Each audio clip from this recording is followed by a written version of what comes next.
Hey guys, it's Patricia from the Kick-Ass Living podcast, and today I have the great pleasure and honor to have Miss Susie Moore on my podcast because, hey, welcome. Thank you.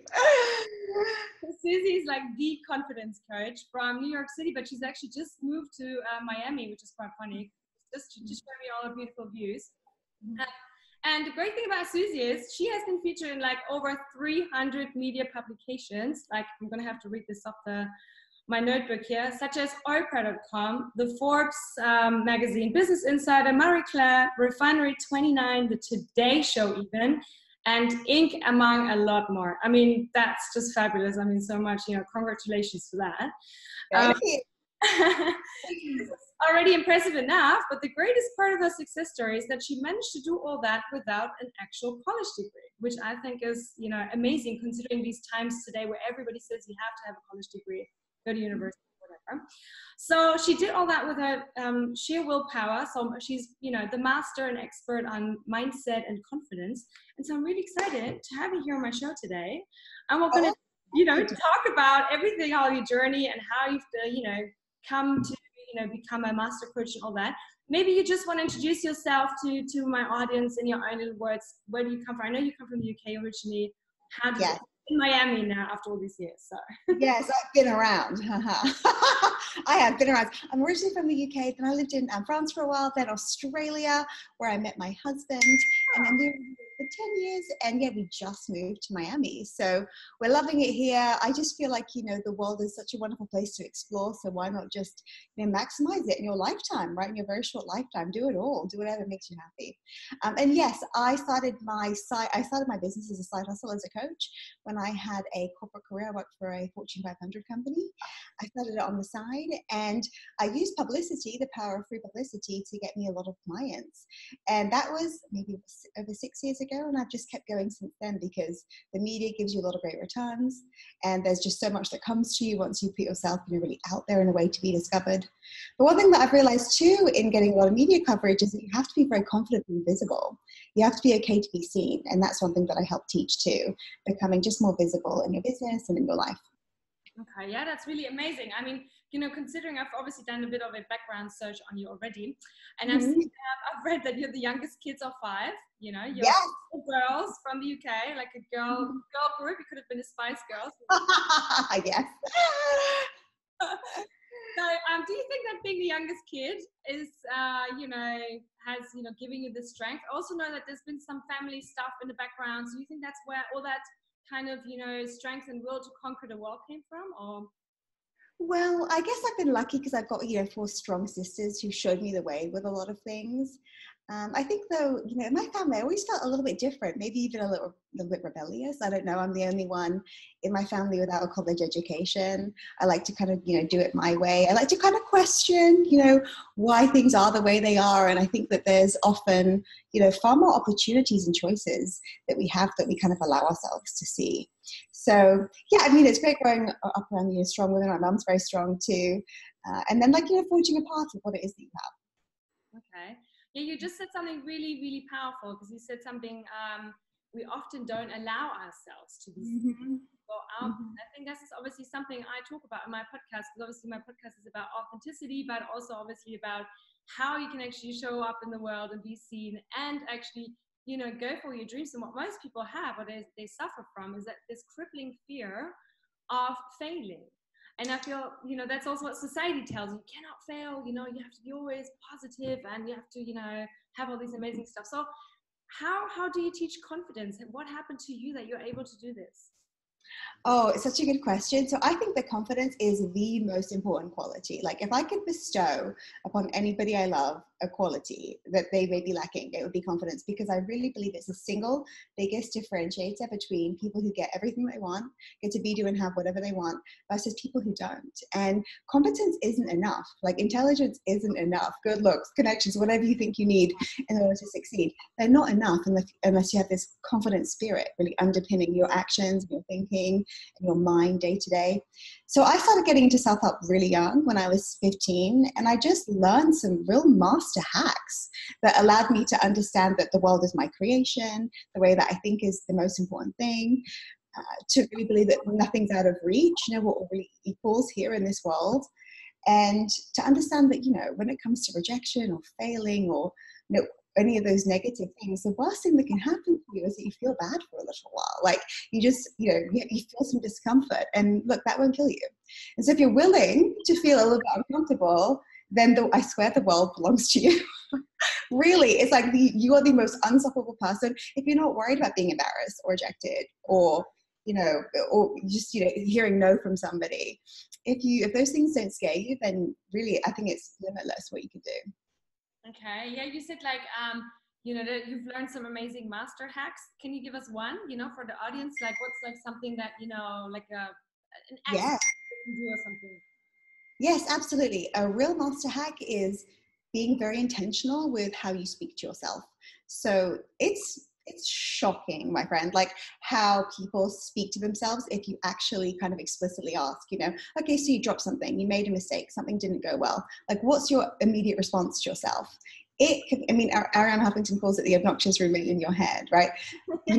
You're stupid, like, oh my God, you're always a failure, you always mess up, this always happens to you. What about just saying, oh, okay, having this growth mindset instead, just saying, you know what, I'm getting there, I'm doing my best, it's all unfolding. This isn't what I expected, but it's okay, there's something else here for me. So just being really soothing and nice to yourself, the way that you treat anybody that you love, the way that you treat a child. In fact, I keep a picture of myself as a child in my notebook that I see every day, because I talk to her the way I talk to myself, and you wouldn't shout at the child version of yourself, right? You're gonna be like, you're such an idiot, right? You'd be like, hey, you're learning, good, get back up, it's fine, everything's fine. So I think that's a great hack too.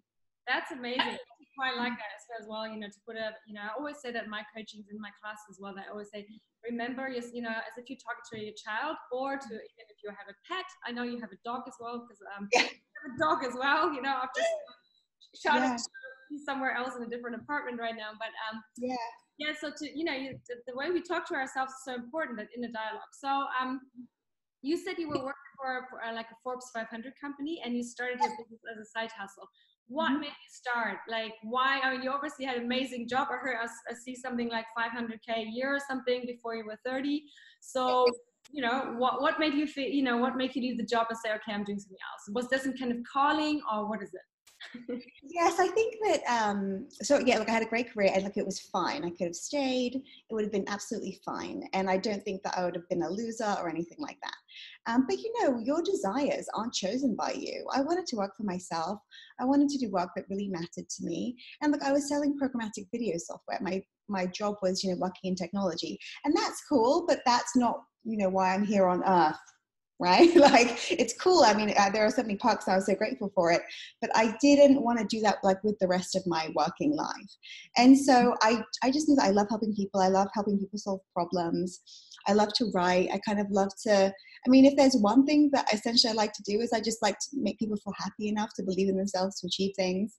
And that's what I just really wanted to do. And then I learned about life coaching being in New York, and I just decided to give it a try. I'm like, okay, I believe in myself.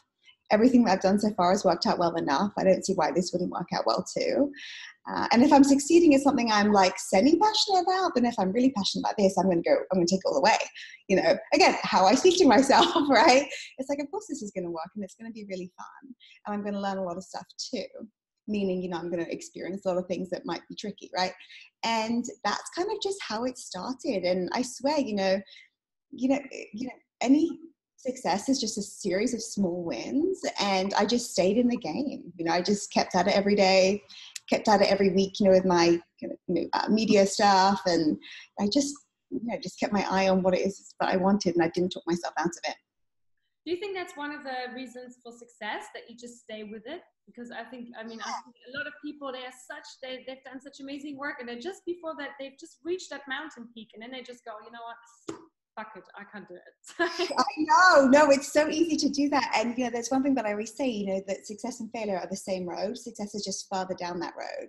But often we park, we get comfy, we're like, this is far enough, And so it's just the same thing. I mean, I swear perseverance, just like seriously, just showing up, like you'll be successful if you just keep doing that. Most people just give up way too soon. They let way too many things just, get them down. And I mean, if you can just turn that around, if you can be okay with, things not going right all of the time and having some setbacks and just knowing that you're on a path that's leading you where you want to go, just really believing that, then, I mean, what can really prevent you from getting there? Like really nothing. It's all down to you. Yeah, you said some cool things. I'm already got 2 questions in my head. One is like purpose. Like you said, you were doing an amazing job in a tech company. So what kind of advice can you give to our listeners, how could you detect for yourself what kind of purpose you have? Because that's obviously a main question in life coaching all the time. People come and they go, I'm doing well, and but something is. Yeah. What would you say? Like, how can people find a purpose? Yeah, I mean, I think it's a great question, and there are lots of kind of different ways to get there. But the first thing that I'd say is stop saying or thinking you don't know what it is or that you don't have one. Like, right? Sometimes if I'm working with somebody and they'll be like, I have no idea what my purpose is. I'm like, great. Is it cars? Is it guns? Is it working with animals? Random reptiles? They're like, no, definitely not any of those things. I'm like, okay, well, what is it? Let's get there. Let's just get warmer. We do know. Maybe we don't have this perfect sentence, right? This perfectly eloquent, gorgeous sentence of what it is. And I'm not sure we ever have the perfect sentence. I still don't for myself. But who cares, right? Start general. Like you can start generally saying, I'm interested in food, right? I'm interested in solving problems. I'm interested in like creating really nice events for people where they have great experiences. So you can just start generally and then test it out. Like be curious, ask questions. Like clarity comes from doing, right? From going, even when I started coaching, I initially did some sales coaching, then I did salary negotiation coaching, and I'm like, this isn't it. Like you kind of test it. And I think that you never actually arrive at the final thing, right? You just kind of keep going, keep getting better, you keep sharpening, every time you reach a goal, there's a new goal, right? So success is always a moving target. So I'd relax into it, relax into it, enjoy yourself, play around with what makes you curious, don't worry so much. Really, don't worry so much. I think that's a great one because I think that's what happens in life, right? I mean, I don't know, in Germany here, for instance, there's a lot of times, people are changing now in the generations, in the younger generations. Obviously, nobody can stay in a job for 30 years. You don't even know if these jobs are still, available, if not some kind of robot comes and takes over. So you really, you always change, right? You keep evolving, it's just up to you if you want to follow that or if you want to you're like a tree, you keep growing. But I've got another thing. You said something about rejection, which I really like. And I think this is also something is a game changer for most people once they realize that rejection isn't actually personal. It's a redirection. But how, do you deal with rejection and how, what kind of advice can you give my students? Oh, I love rejection. I joke that I'm rejection proof because I think rejection is a complete illusion. I mean, if I think that I'm rejected by people, I am making the whole world about me. It's coming from such an ego place, right? If I'm like, oh, she rejected my coffee request, he rejected my article idea, that person rejected my text by not texting back. I'm in like this completely self-absorbed, like me world. And everyone, has their own life, right? Everything, rejection, truly, if you read the book, The 4 Agreements, he says, take nothing personally. That's one of the 4 agreements. And that's really a decision that you get to make. There's so much freedom in realizing you get to interpret every single negative thing that happens to you. And look, rejection, it happens to all of us. There's no escaping it, no matter who you are. And if you can be okay with it, if you can just reframe it. Like sometimes I think a rejection just means a not now, or maybe it means that there's something else I need to do first, or maybe this isn't actually a great opportunity for me, maybe this isn't cool. Then again, you can just like relax into it versus taking everything. So, just being this really sensitive person who's never going to really do much, right? Because you're so afraid all the time of, getting a no. I just think too, having had a sales background that, rejection's a huge part of it. Every no is closer to a yes. The right things do work out. The things that maybe aren't meant to work out for you don't work out. And to trust that there's also a guiding force behind a lot of things too. That's very interesting. So you obviously the confidence coach among other things, among obviously how to get yourself out there. So yes. how can you train confidence in the sense that, is it, for somebody who's basically coming, there's a lot of people obviously, who just, they've just started to reach out and they say, I want to be more confident. What are there any tricks, they can use, straight away after listening to this podcast where they go, okay, I'm going to start doing this, or that, can you put something like a speed training or something? Yes. Well, there's one thing that's the most important. And I think that, oh my God, if everybody could grasp this, would be in a very, very different world, would be in a much, much better world. And that is the fact that you're here on earth, all of the miracle things that had to take place, all of these components that had to, occur, at the perfect time for you to be here means that you are such a miracle to just be alive. You have nothing to prove. Your worthiness does not need to be earned. It's just present within you. There's nothing you can do about it. You can't delete it. There's nothing that you can do wrong that would rid you of your worthiness. Your worthiness is inherent. It's permanent. You deserve to be here. You deserve happiness. You deserve for your dreams to come true.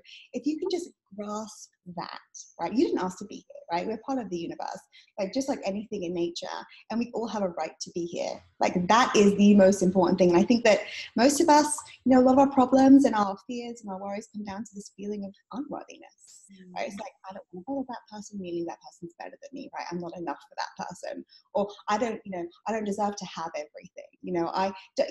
This feeling of enoughness. I mean, of course you deserve everything and you are enough. There's nothing you could do to not make you enough ever. And so you can just kind of relax into it and think, this isn't a place, life isn't this thing to be endured. We have to prove everything. It's here to just really be enjoyed by you, and you deserve to enjoy it. I think that that's probably the fundamental principle of being a confident person. Yeah, that's amazing. I mean, that's really that's really powerful. And you talk about confidence in relationships as well a lot of times. Well, obviously, confidence, normal life, obviously, but I've read, in one of your newsletters or something, how you actually, you went to chat up your husband, which I think is really cool. Because I'm doing a course on dating as well, and it's that's going to be out there at the end of this year. And I always say that women, can actually go out and chat up the guy. So tell us a little bit about that. How does that work? In terms of confidence in relationships and in the dating world. Yes, of course. Well, number one, confidence is extremely attractive, right? It's an extremely, extremely attractive quality to whoever it is that you might kind of want to attract into your life. If you're a confident person, you're much more likely to get there. So I think that when it comes to dating, again, that fundamental principle being in place, rejection being an illusion, right? Thinking, it's not the end of the world if you don't get the result that you want.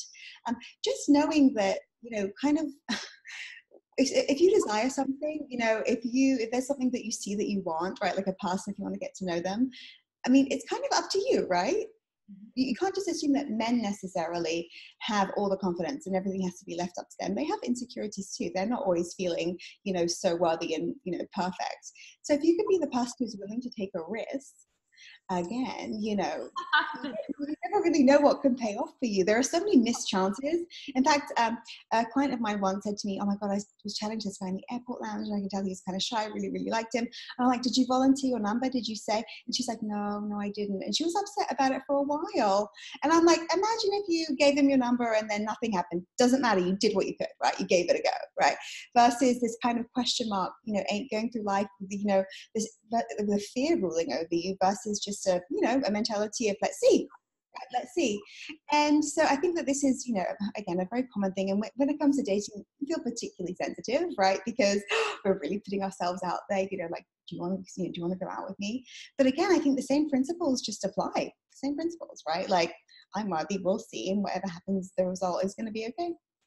Okay, so how do you deal with vulnerability? Because obviously putting yourself out there is a vulnerable thing to do, right? So because we're always afraid, not just of the rejection, but of, what do other people think of us?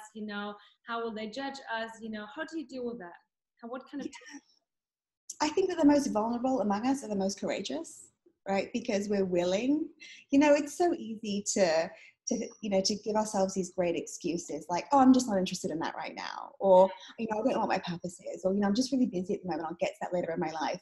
I don't know, right? The people who are going for it, who are, putting their hat in the ring, showing up in their life, participating in life, these are the vulnerable among us, right? They don't seem, necessarily scared, and they might seem strong to us, but those of us who are just we're willing to just see what happens, to have some negative stuff come, to deal with some difficult emotions. I mean, that's a very vulnerable place to be, to put yourself.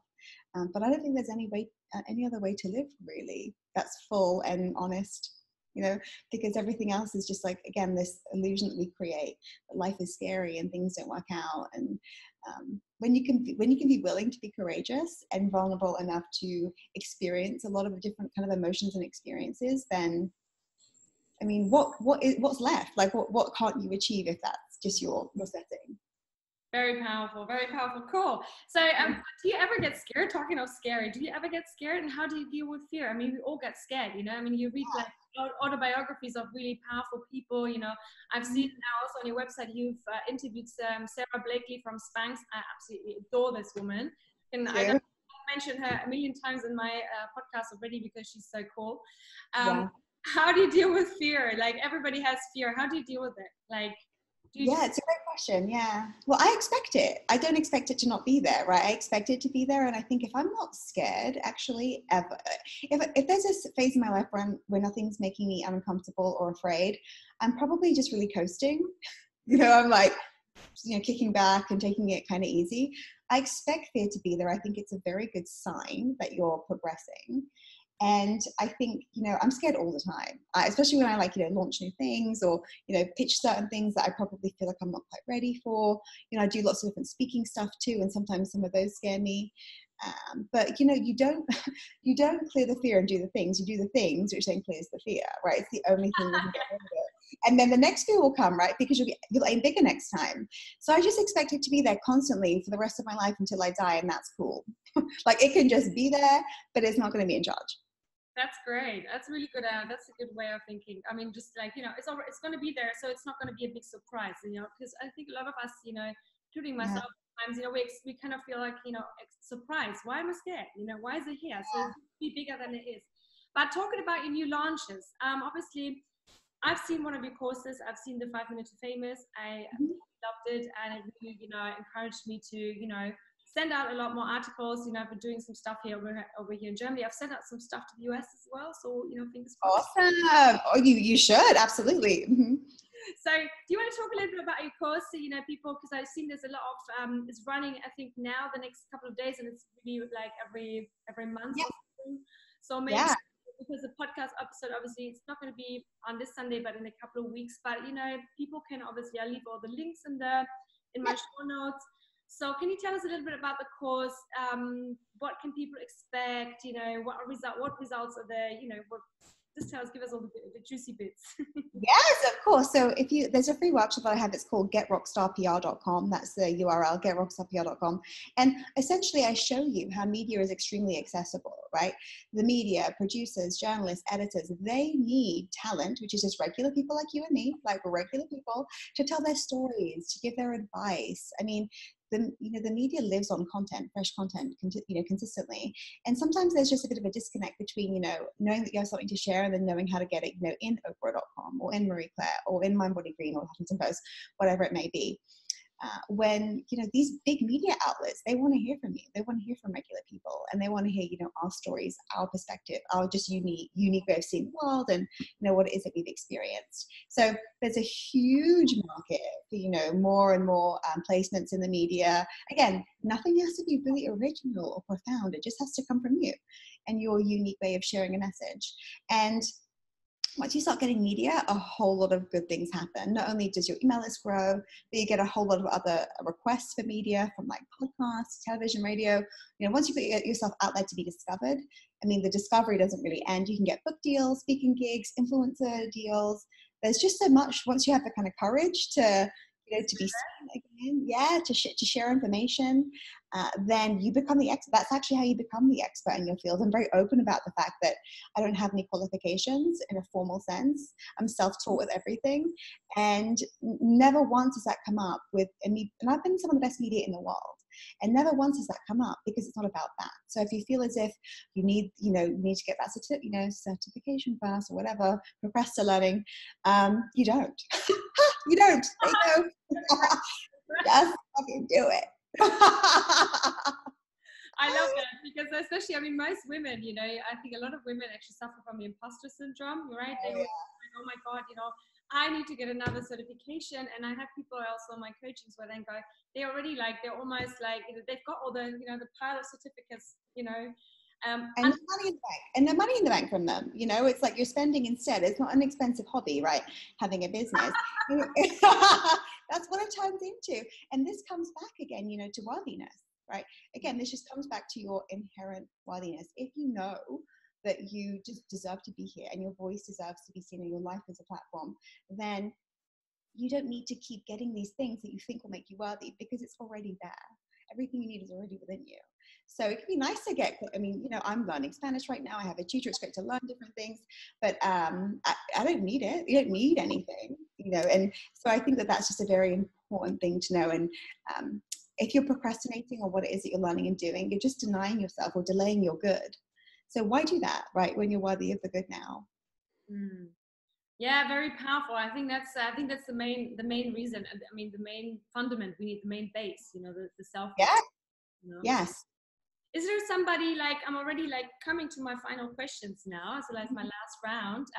Is there that has inspired, like, is there somebody that has inspired you the most? I know that you've read over 500 books. I've seen it on your website, and you cannot find one single book that you hate that question. So I'm not going to ask you about a favorite book, but maybe you have a talk, TED talk, whatever, or somebody that you say, doesn't even have to be somebody famous, where you said that quote really, got me, or that person really got me, or whatever.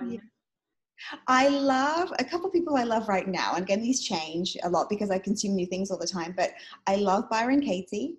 Yeah. Brilliant. I mean, really, she says that we create all of our own problems, but only 100% of them, which I love. And I love Abraham Hicks, who teaches that, joy is the most important emotion for you to just soothe yourself into all the time, because when you're joyful, you're in this high vibration where so much can come to you. So, and that life isn't meant to be hard, right? It's meant to be easy and fun. So truly, I believe that. And so they're my kind of current favorites. Yeah. Yeah, I mean, there's so many more, but they're two great resources to check out. Okay, cool. I'll put that in the show notes. What does authenticity mean for you? I think just, authenticity is just simplicity, right? So kind of not thinking, just kind of doing, coming from a place of, just what feels real, what feels right. I think they're all so beautifully unique. And if you can be yourself, if you can have the courage to be yourself, then, and that you can allow that to come easily for you, then that's just gorgeous, authenticity. Okay. If you can sum up your life like an elevator pitch in 6 words or less, what would it be? Oh my gosh. I'm having a great bloody time. Is that 6? That's pretty good. Yeah, that's pretty good. It should be a t-shirt slogan. It should be a t-shirt slogan. Yeah, that's it. That's my goal. Very refreshing when you look at the news and everybody's just negative. That's very refreshing. Yeah. Mm-hmm. Okay, so my final question. I use nakedness a lot in my podcast and in my work as a coach and speaker, because I used to be a showgirl dancing around the world semi-naked. So I use nakedness as a synonym for authenticity and vulnerability. Mm-hmm. And I think the more we share these moments where we were feeling vulnerable or embarrassed or whatever, the more we share it, the more we don't make a big deal out of it, the less powerful they become, the less impact they have on us, the less they make us feel like, ooh, we're some kind of, we're ashamed or we're worthless or something. So can you give us a naked moment of yourself, like an embarrassing or naked moment where you say, like, you want to share that with us? Yeah. I'll say actually one thing that happened with me when I started my business. Well, first when I moved to New York from Australia, and then I was interviewing. Then I was soon after that I started my business, and not too long after. I never said anything about not having any qualifications, not having a college degree. I was like, oh my gosh, I just would avoid the topic. I just wouldn't say anything about it. I'd tend to ask questions instead. And so I actually pitched, because I was afraid of it, I pitched myself to an Inc. journalist, and I was like, I think that you should write a piece on me. This is normally I write myself, but they tend to do more interview style. I said, I think you should write a piece on me that you can make a great living with no qualifications whatsoever. And, she was like, is it going to be college as a scam? And I was like, no, everyone just, do you, but what you think or what they tell you need to succeed, you don't. I had to take my fear of, exposing this, what felt like an exposure for me, and turn it into a big media article that I put on every social media platform that I have. And then what? I mean, it was just so not a big deal in the end. I was scared, but it just turned out to really work in my favor. And I feel like it makes me a lot more relatable too, because we're all just thinking that we don't have enough, right? We just want more to prove ourselves. So I felt like that was a naked moment that just turned out really well. And now it's one of, I think, the best things about me that I talk about, because I'm just a regular girl. Yeah, it's very cool. I mean, that's a great final, sentence, in a way that, as soon as we get this stuff out, that's what's kind of holding us back the most. We realize that is actually our biggest strength, and it's actually not such big of a deal, because we all have these, naked moments and issues and whatnot. So that was really cool. Do you have anything, last words to say to my audience, that you want to refer to your page or something? Yes, well, the one thing that I'll say is my favorite thing to say is, one day we're all going to be in the dirt, and that's going to be very soon. So the time to act on anything that you care about is right now, right? Right now. Your life is very precious and very short. But yeah, you can check out my website, Susie, SUSIE-more, MOORE.com. Loads of free confident resources, and for my free media workshop, publicity workshop, you can go to GetRockstarPR.com. Perfect. Well, it was a pleasure to have you, Susie. It was so much fun. I mean, I'm just having a great life. I love it. Yes. I love it. For having me on your show. This was wonderful. Thank you so much, and we'll keep in touch. And see you soon. Bye-bye. Take care.